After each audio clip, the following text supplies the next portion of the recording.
All right, everybody. Welcome to another episode of the AI for CEO podcast. My name is Aarti Anand and I'm your host. Today's guest is I'm joined by Cruz Gamboa. Cruz is an NYU MBA former GE corporate executive, and he's now a sought after scaling up coach, helping ambitious founders and mid-market CEOs grow profits, valuation, and impact. What's so interesting about Cruz is we've been working together for a few months now, and what I've learned about Cruz is that he spent 2 decades in corporate finance and capital markets, including serving as regional CFO for GE Gas Power in Latin America. And he has also led strategic transformation and record-setting growth. So that's very impressive. And now he's a founder of Ascent Growth Ventures, where he blends his deep financial expertise with the scaling up framework and exponential organizations, thinking to help leaders scale smart, fast, and sustainably, which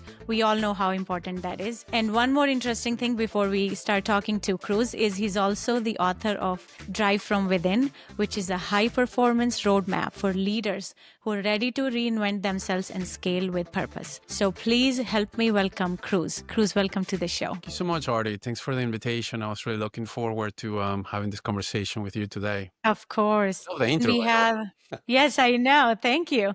I have lots of great questions Okay. planned for you. And the reason why I want to ask this is because I'm sure you're aware when you started your own company. When I started this business, I went and I talked to lots of founders because I was trying to figure out what I want to sell. And I started asking all these questions. And what one common feature that jumped out to me was that everybody was wearing 10 different hats in their business, and they were wearing them as badge of honors. And it sucked seeing them in those shoes. And that's how I got into AI and started building automations. Now, I want to hear from you something along the similar lines is because you help founders go through and break the ceiling when they hit a growth ceiling of 3, 5, 10 million. When you talk to founders who are hitting that ceiling, what is the real reason that you think they're still stuck in the day-to-day, even after they've hired a team?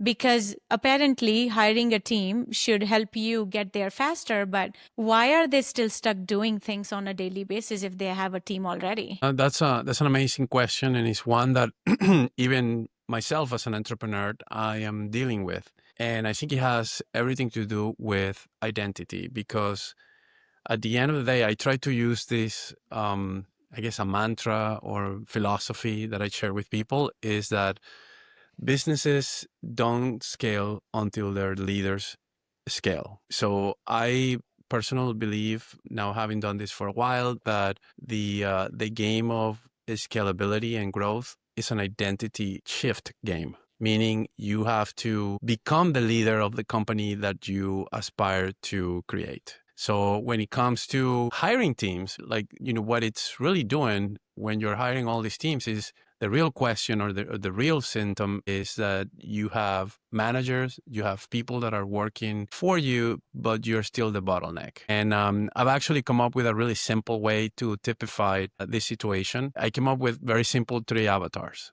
And I asked my clients to map themselves into either of them. The first one is the one that many of us who are entrepreneurs will recognize is the firefighter. Have you ever been a firefighter before, Artie?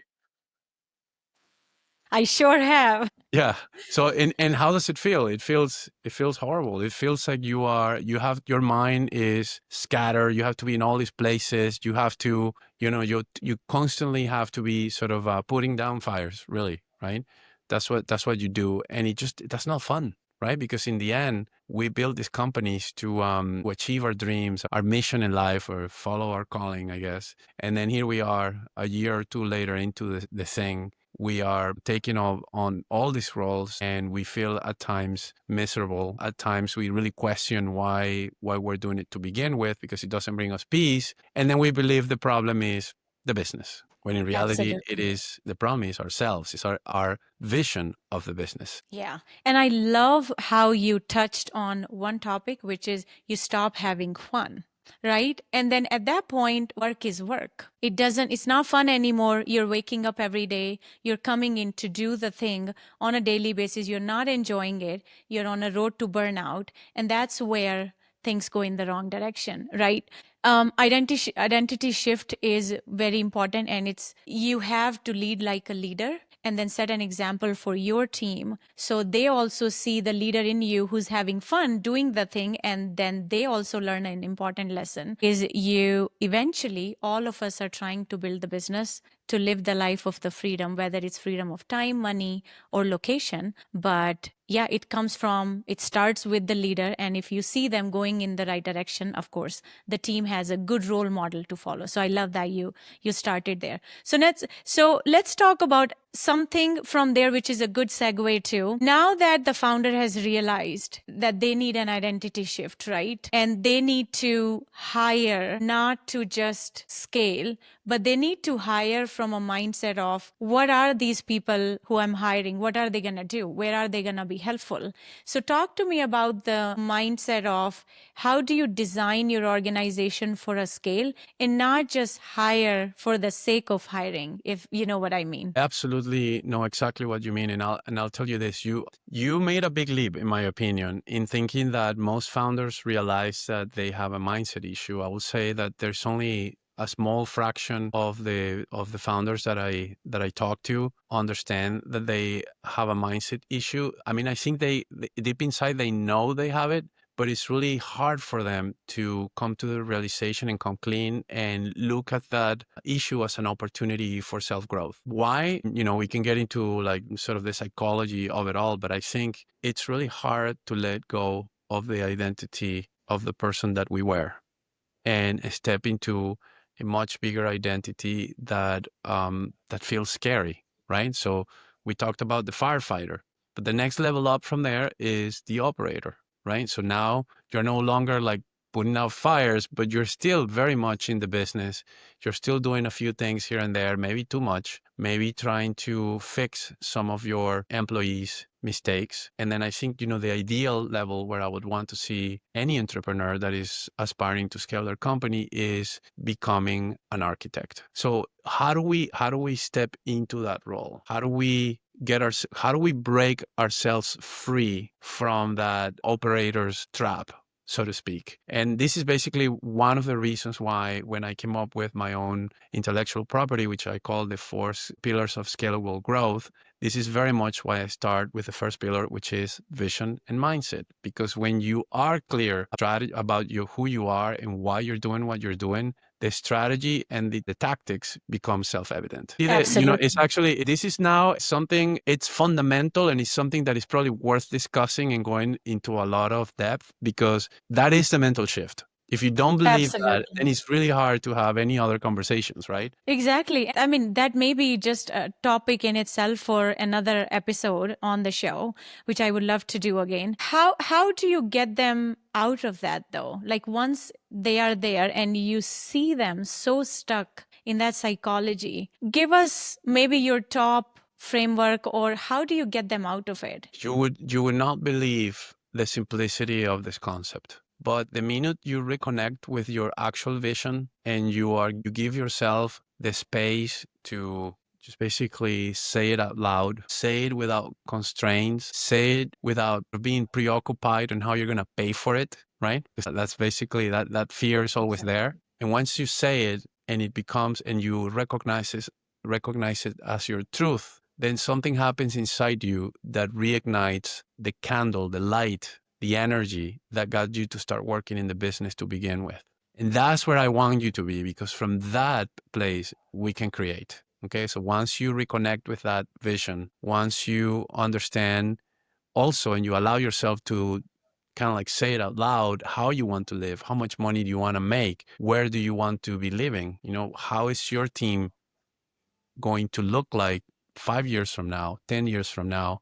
What kind of accomplishments would you achieve as a team? How would you be perceived? In which rooms do you see yourself in? Once you say all of that out loud, then we can start doing the work to understand what are the things, what are the beliefs, the thoughts that you have today that are not allowing you to get there. And this is absolutely very important that we do that, because if we do this work up front and we get that sufficiently nailed down, because by the way, mindset, it's a never ending game. The minute you think you master it, there's another level. Okay.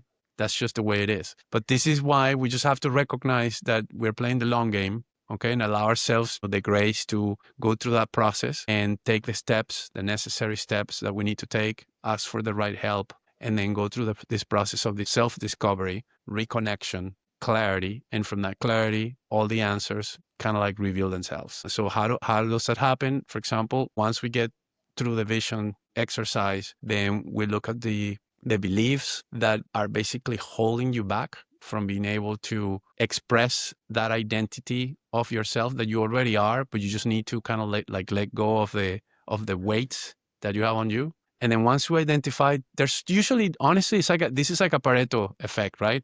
There's like these 2 out of 10 things that if you actually address them, is going to free up a lot of space, and it's going to give you a lot of internal fuel for you to go back and start taking massive action. Okay. Yeah. So we have to get really clear on what those things are and then really work on them. How do we do it? We do it by basically identifying the root cause, the source of those beliefs. Because when we say, for example, I have to do everything in my company. Have you ever heard that before? Delegation. Nobody Yeah, wants to delegate. I can find good people, right? If I I'm can not doing it, If nobody's I don't gonna do do it, it right. nobody's going to do it better. Yeah. So what is behind all of those fears, right? So we have to Yeah. ask ourselves those kinds of questions. And then when we do the work, we realize that is a fear of perhaps, going broke, of Mm-hmm. not being appreciated, of your business not being successful, of people not accepting you for the leader that you are. And then once we Yeah. start peeling that onion, then we get to the clarity and we realize that a lot of that is really only in your mind. A lot of it is. And if you have the courage to accept that, then we can release it. There's a couple of exercises that we do after doing the vision and the decision matrix. What we do is basically we do a little bit of identity sculpting. And literally what that means is that you write down the identity of the person that you want to become. Okay. And then you basically literally you take your iPhone, right? And you say it out loud. How does it feel to be this person? What is it that you do and why you do it? You make a recording of that. And then, Yeah. for a while, maybe for a couple of months, every time you Yeah. wake up, you listen to it, because Yeah. it's like you're reprogramming the brain. A lot of people think that mindset is kind of woo woo. Mindset is mechanical. Mindset is all about like how the brain works, and it's kind of like energetic, but it's also mechanical. Once certain patterns have been formed in our brain, every time you have a situation or a trigger, your mind is going to enforce you to respond in a way, because that's a way that you learn. So it takes a little bit of time to reformat the brain, rewire the brain, so that we can give a much powerful response, so that we don't get triggered as easily, so that we can allow ourselves the curiosity and the grace to go through a very difficult problem that is in front of us, and then come up on the other side stronger, right? Exactly. Yeah. Yeah, but that's the work. I mean, everybody has to do the work. You can build a company, um and not do the work, and then it becomes your biggest jail, right? Because you feel trapped. Yeah, absolutely. And you touched on a really powerful something there, which is the limiting beliefs that we all have, right? One of the limiting beliefs that you talked about was delegation. Nobody wants to delegate. It's your business. You started from literally $0. It's sort of your baby. And then you're so attached to it. And then you want to keep everything close to your heart. So that's one limiting belief that people have.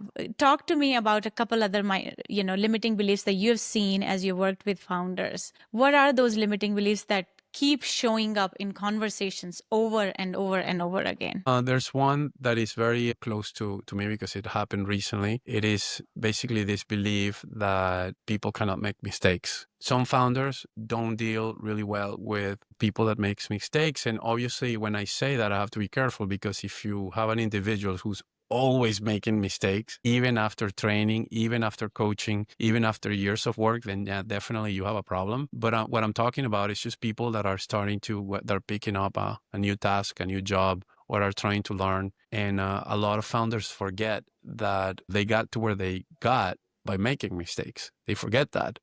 Because of that fear of failure, of that fear of, not being enough, the minute that they see somebody who's reflecting the mirror back to them, they see the lack of, or the person making a mistake as a reflection of who they are, or what it could mean as a threat to their own identity and to their own survival, so to speak. And then they go hard on people, and they lash out. They talk over people. They sort of terrorize psychologically certain people, even when they don't mean it, right? Because they are so terrified that basically this person is making a mistake and that could cost them their company. So just being able to deal with an environment where some mistakes are allowed and where you are looking at mistakes as an opportunity for coaching and growth for others is a big mental shift. Yeah. And I love how I want to double click on two things. We started talking with someone on the team makes mistakes, right? But then you have to flip the script and also put yourself in their shoes. When you were starting out, you were also making mistakes. So I want to double click two things here. A, having empathy that you have done that too, and also keeping in mind that winners make more mistakes than losers do, because winners just don't quit and they keep trying, and they have tried more, so they have failed more, and that's why they are in the successful shoes that they are. Second thing I want to double click on is, if it keeps happening, then you have to come to a realization and actually sit down and analyze, is it a people problem or a system problem? Because if it is a people problem, then no matter how good your systems are, how good your SOPs and internal trainings are, the person, even after the training, keeps making mistakes. They're just not the right person to be on the team. But if it's not a people problem, it could be a systems problem. So before I go and diagnose that it is a people problem, I want to encourage everybody to go look at the systems. You hired someone to do something. Did you make it super obvious and clear how they need to get to that predictable outcome, and what are the steps they are following? Because it could be a system problem, but if you think the training are so on point and the SOPs are in place and they're still making mistakes, then yes, it's safe to assume that it is a people problem, and then you need to do something about it. But having that in place in your business early on is going to avoid so many massive mistakes that happen later on when your team is bigger.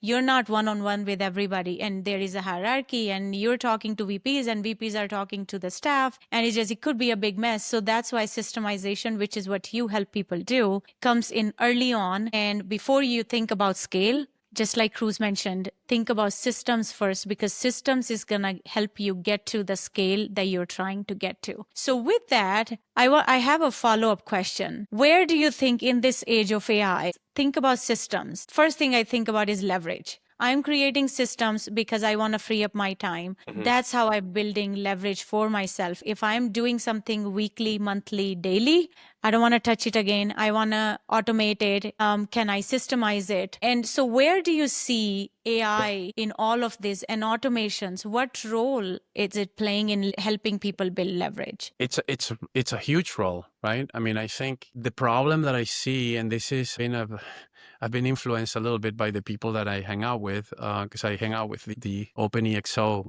team, they're very independent, futuristic thinkers. And I think the problem is that a lot of our companies today are being run as companies from the past. And what's happening is that there is just so much that is going on in terms of AI tools and automation and systems that it's almost impossible to catch up. Quite frankly, I think that's part of the problem. The minute you're trying to work on a process and stabilize it, because you understand that it takes a little bit of time to stabilize a process. So you're working on that. And yet, by the time you are implementing a system, there's like 300 different ways to do it better. Okay. So this is where two things, right? We have to allow ourselves the grace of like not knowing all the answers. So this is why, for example, working with consultants and people in the industry that can basically keep you up to speed and give you sort of like the best bang for your buck in terms of AI implementation. This is definitely something that needs to happen. But I think more importantly is having a really a vision of a company that is running as a company that would exist 10 years from now. And I think I'm actually stealing this concept from Elon Musk, because typically he think about like, what does the industry look like 10 years from now? And then he tries to build a company today, because it probably takes about 10 years to get a company to, to succeed, right? So I think that, I see this as a calling. AI is calling us to play bigger. It's not only the tactics and the systems here and there. That's pretty cool. There are ways in which it's going to make our lives easier and whatnot. But guess what? If you're not giving yourself the time to think about strategy by yourself and with your team, and think really big about how is your industry going to be 10 years from now, and start thinking how you need to reverse engineer what you do today to start to get there. If that's not the work that you're doing, you're missing out and you're putting yourself at risk. So it becomes, getting this dial in, it becomes a survival issue, because if you don't figure it out, there's a kid who's like 20 years old who will figure it out for you. And he will absolutely like go run willies around you, because he'll have the technology, the new way of thinking. He will have a fresh set of eyes on how the industry can run in a more efficient manner. So this is why it's so important to really be really clear about the mission that we are being called in life, and make sure that mission, we give it enough power and we believe in it so much that we allow ourselves to play big. Because if we play small, we run the risk of being irrelevant in the near future. Absolutely. And I absolutely adore how you flip the script there. Is not talking about the tools, not talking about the shiny objects, but what are you trying to solve? Where are you trying to go, right? So just in the interest of time, I want to double click on 3 things that I've captured from this episode. I think the first one is everybody, again, who's listening to Cruz and I today. Mindset, come from a mindset of being the leader that you are trying to lead the industry in. And if you have the mindset of a leader who wants to scale the right way, it again starts with what is the identity shift that you need before you take your company there. So that's the first thing I want to double click on. So identity shift is where you start as the founder. Second is I want to double click on the art of delegation and how it's such a beautiful concept. Once you see it, you cannot unsee it, and it gives you the freedom that you're looking for. Because think about this, if you cannot delegate, if you don't know who to delegate it to and what to delegate to in the first place, then every time you go take a vacation, things are either going to slow down or they're going to stop. And there's no scale. That's what's happening inside the business, right? So second is embrace delegation like your life depends on it, because it actually does, right? And third, you can have small plans and you can have big plans. And if you have big plans, then you have to master the art of delegation, and you need to figure out where the delegation happens to. Is this a human or a person or a system? And if it is a system, what are we trying to achieve and what does the workflow look like? If you take all 3 learnings from this episode, I think you're already gonna be ahead of 95% of the founders who are trying to make sense of why are they not able to scale. So thank you, Cruz. I think these are the nuggets I captured. If there is anything that you want to call out and double click on, I would love to hear from you. Fine. You are going to have to go to a reinvention as a leader every so many years. And your company is going to also have to be sort of redesigned, reinvented, restructured. There's actually a rule of thumb on how to think about this. The first reinvention happens at around $3 to $5 million. The next invention is going to happen around $10 million. And the next one will probably happen at 30. So think about it in terms of like every three revenue jumps, right? So if you go from 3 to 10, etc., right? So that's a good way to think about it. And it's best to just embrace it. It's just part of, it's a new challenge. Look at your company as a vehicle for growth. And if you look at it like that, then it becomes more of something that you do for your own personal growth as well, as a leader and as a business owner and as a human being, instead of it being a grind. I think that's just, that's basically the mindset of an architect that's definitely the mindset of sort of the outcome and the transformation that I try to work with my clients on. So I just wanted to say that last piece. Absolutely. No, thank you. This has been an amazing conversation. Where can our audience find you? What is one thing that you would like to give them to so they can get a taste of what your services look like? Absolutely. I'm super active on LinkedIn. I used to be on all platforms and I'm starting to get there again, but I was given an advice to go and be the best at one platform. So I chose LinkedIn for obvious reasons. If you go into my platform, into my LinkedIn bio, there's going to be a link that says start here, and that's going to take you